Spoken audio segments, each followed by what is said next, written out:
मराठा आरक्षणाच्या मागणीसाठी मनोज जरांगे पाटील यांनी 29 ऑगस्टपासून तीव्र आंदोलनाचा इशारा दिलाय. सरकारचं शिष्टमंडळ अंतरवली सराटीत काहीच वेळात जरांगेंची भेट घेणार आहे. त्याआधी जरांगेंनी मोठं वक्तव्य केलंय. पाहूया. बघूयात ना आता काय म्हणतेत काय नाही, बघूयात ना आल्याच्या नंतर. परंतु त्यांना एक गोष्टीची खरंच मनातून लाज वाटली पाहिजे की त्याला आपण या मराठा समाजाला किती दिवस येड्यात काढणार आहे. त्यांच्या नोंदी सापडलेला आपण देणार, प्रत्येक वेळेस आपण चर्चेलाच जातोय, प्रत्येक वेळेस आपण सकारात्मक चर्चाच करतोय, आपण वेळ मागतोय. जे जे शिष्टमंडळ आले आतापर्यंत 3 वर्षात, जे जे सरकार आलं त्यांना आम्ही प्रत्येकाच्या शब्दाचा सन्मान केलेला आहे. त्यांना आता त्यांच्या मनाला जेव्हारी लागलं पाहिजे की आपण मराठा समाजाला येड्यात काढून त्यांच्यावर अन्याय करू नये. आपण त्यांचे कुणबी प्रमाणपत्र दिले पाहिजे, त्यांचे गॅजेट दिले पाहिजेत. परंतु आता ते जाणून बुजून ते चर्चाच काढतायत.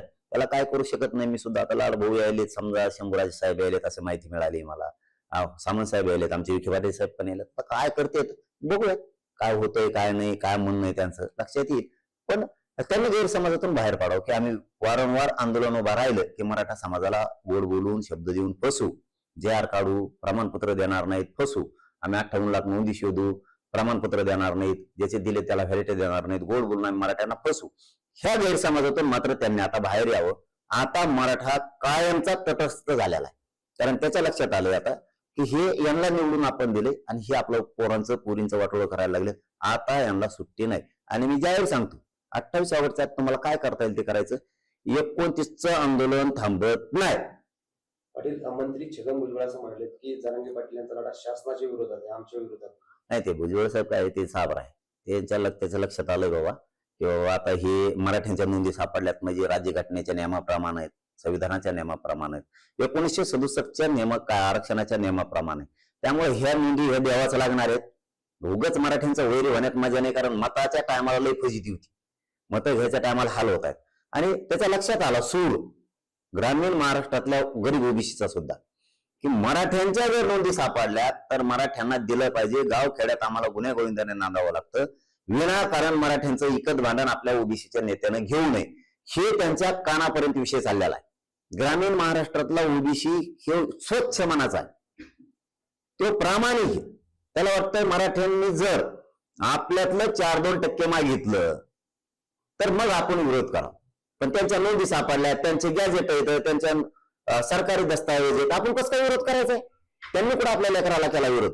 हे ग्रामीण महाराष्ट्रातल्या गोरगरीब ओबीसीला मान्य आहे, ही कुजबूज त्यांच्यापर्यंत आहे.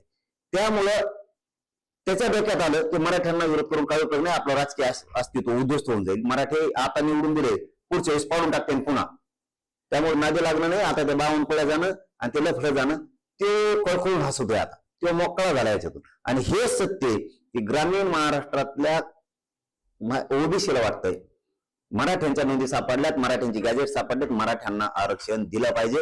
इकत भांडण घेऊन उगाच मराठ्यांची नाराजी अंगावर घेऊ नये, ही स्वच्छ भूमिका, साफ नियत ही ग्रामीण महाराष्ट्रातल्या ओबीसीची आहे.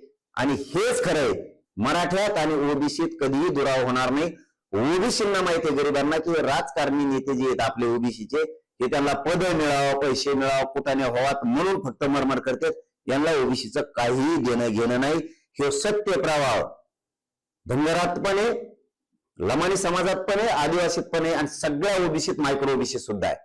पण ते काय सावध होत नाहीत. त्यांना माहिती उडीतली उड्या हल्ल्याशिवाय आपल्याला पक्षाकडून मिळणार नाही. कारण पक्ष यांचा, राजकीय नेते यांचा वापर करतोय, पण त्यांचं ते लक्षात येत नाही. ते विनाकारण मराठ्याच्या विरोधात भांडण विकत घेत आहेत आणि याच्यातून हुशार भुजबळ मात्र नक्की झाला.